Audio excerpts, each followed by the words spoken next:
morning, my sister Denise. Good morning. I forgot I pushed the button. Good morning, my Janini. Good morning, good morning, good morning. I'm not going to play music, so it feels weird. It's a little bit quiet, but let's see. We're going to go ahead and drop the scripture in. And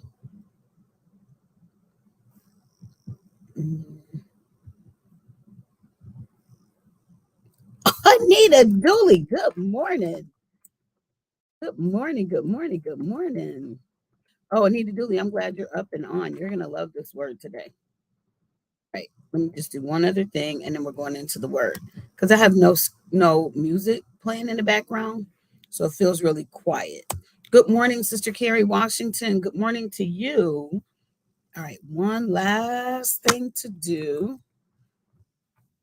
Excuse me, and then we are going into the word. Today is a fun day. It's not a super easy word. Good morning, Deacon Blue. Not a super easy or light word, but it's not a really hard word today. All right, here we go. I have talked about this before. I know that I have. Good morning, Sister Williams. Thank you so much for sharing. I love and appreciate you dearly. Um, I've talked about this before on here. So I'm super excited. Can y'all see? That's my mom's Christmas stuff behind me. So really excited about that. I'm not sure how the sound is. I had to take care of some things at work early. So y'all know, good morning, Paulette. So I come in so that I can do this and then get straight to work. And actually, I have somebody coming to my office at 7:30. So got to get in and out. So here's a really basic, simple word that I had to give me and I wanted to share with you. Exodus, the 14th chapter and the 14th verse. Very simple and basic. The Lord shall fight for you. I wish my sister Patty was on here. And ye shall hold your peace. A good morning wake up challenge. Good morning, Sister Vicky. Good morning to you. A good morning wake up challenge for today. So simple, but not simple. Simple, but not easy. Not my battle, not my fight. So I've been in this place where there have been different circumstances happening. And I was like, okay, God, you're saying something because I see similarities in the situation. And I seem to be the common denominator. And I had an incident, and I'll just be very, very honest. Had an incident on last week where there was an issue. Um, Somebody came to me with the issue. Guess who decided they were going to take care of it? And as it turned out, it really wasn't. It was when I thought about it later and was externally processing it with somebody else. I was like, oh, that wasn't even my like really the best thing for me to have done would have been like, okay, handle it because excuse me, sorry, yeah, I hate that. I realized this was somebody who won't they won't deal with it. They wouldn't, for lack of better word, fight their own battle.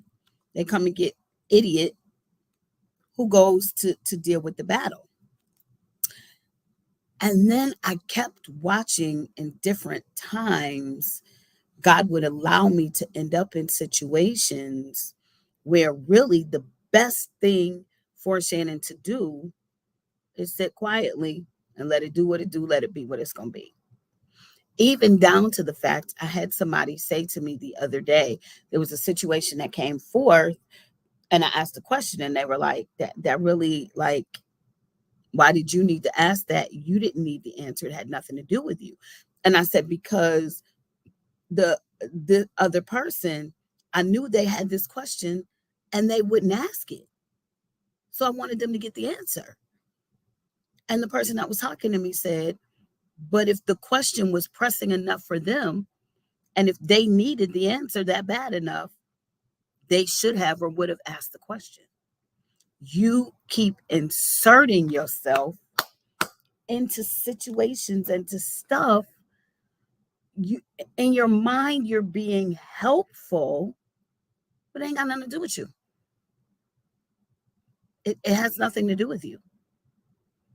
And I was like, wow, God,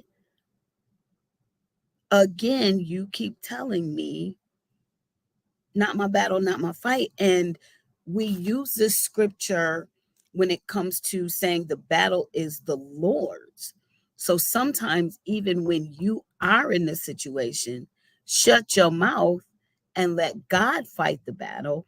But if I could minister to you today based on where God is taking me, sometimes it is our comfort zone to still take care of, to care for, to fight for people in our lives. Good morning, Brother Parker, who have no desire to fight for themselves. And they just sitting back chilling, watching you extend all of your energy fighting a battle that's not yours. And you end up in situations like that's not even yours. Mind your business. That's what I should have titled this. Mind your business. I'm not even sure if Queen will watch this later, but I'm so appreciative. Good morning, Mama Williams. Good morning, Mama Penny Beckham. Good morning to my little brother Joey. I'm so appreciative for Queen. And yesterday she and I were laughing on the phone because before she came, I was, and many of y'all know me, you know how I was about my dad. And so in my mother's transition, I just kind of stepped in, not full caretaker. He didn't need a caretaker, but there were certain things that I just began to do and take care of. And now he has a wife. So we were talking about something yesterday, and this was something that he never, like, he just wouldn't do it. He didn't think to do it. It just wasn't on his radar. So in the past, Shannon just stepped in and took care of it. And before he knew anything, it was done. That became my comfort zone. And so yesterday when I was talking to Queen and I was like, oh, I got a such and so, and she was like, I already did that. And it hit me. That's not your job anymore, ma'am. You got a wife. And sometimes when you are a caretaker, when you are a doer, when you are an intercessor, and I mean intercessor in every sense of the word, sometimes even in prayer. Oh, didn't even know I was going here. Even in the spirit realm, I don't know who I'm talking to, prophetically, even in the realm of the spirit, you are trying to fight for somebody, and God says you are wasting your energy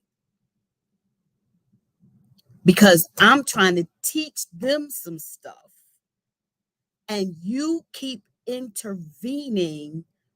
Even in the realm of the spirit, you're not, and I got to figure out how to word it. I know what I feel and I know what I hear God saying in my spirit, but I got to reword it so that it makes sense intellectually.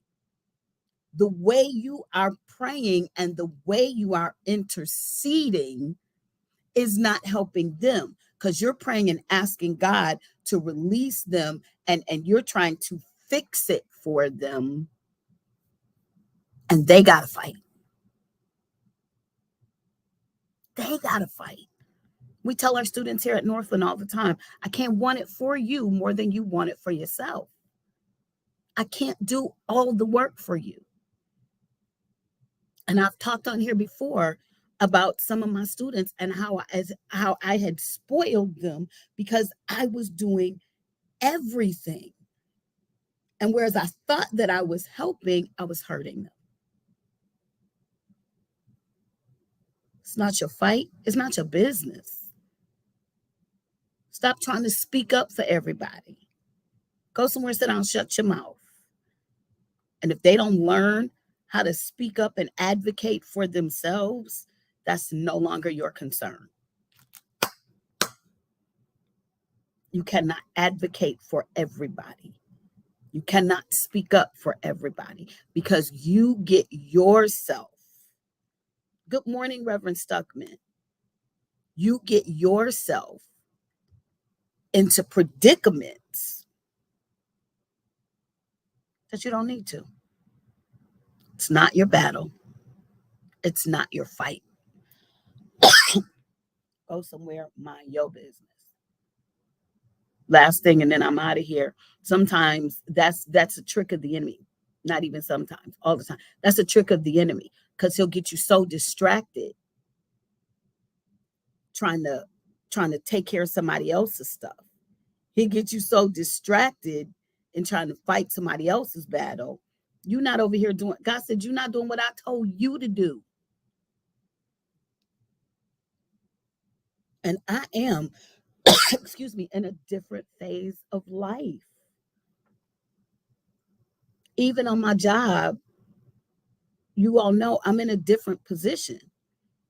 It's a whole new mindset for me. And I just had to send somebody an email and say, can you take me like out of this email chain or email list? Because every time the emails will come up, I'm used to having to read it to try to fix it and take care of stuff for my students. And that's not my place anymore. That's not my area anymore. And what I can't do is jump into that. That ain't my business. And then I'm not doing my work. So I'm gonna jump off of here. I told you all I had somebody coming to see me at 7:30, and he's here. I can see him outside of my office trying to not interrupt. So I'm gonna jump off so I can go help out Mr. Danny. But I love you all so very much. And as I always say, thank you for going on this journey with me. I'm on a growth journey. God is doing new things in my life, different things in my life. And sometimes it's uncomfortable because the things that I was doing, that was my comfort zone. God is saying, nope, I'm releasing you from that. Nope, I'm pulling you for that because I got something new for you. And I don't necessarily even know what it is. I'm just enjoying the journey, enjoying the ride. So thank you all for going on the journey with me. I love you all so very much. And we will be back Thursday morning at 7:15. God bless. Love you all. Bye-bye.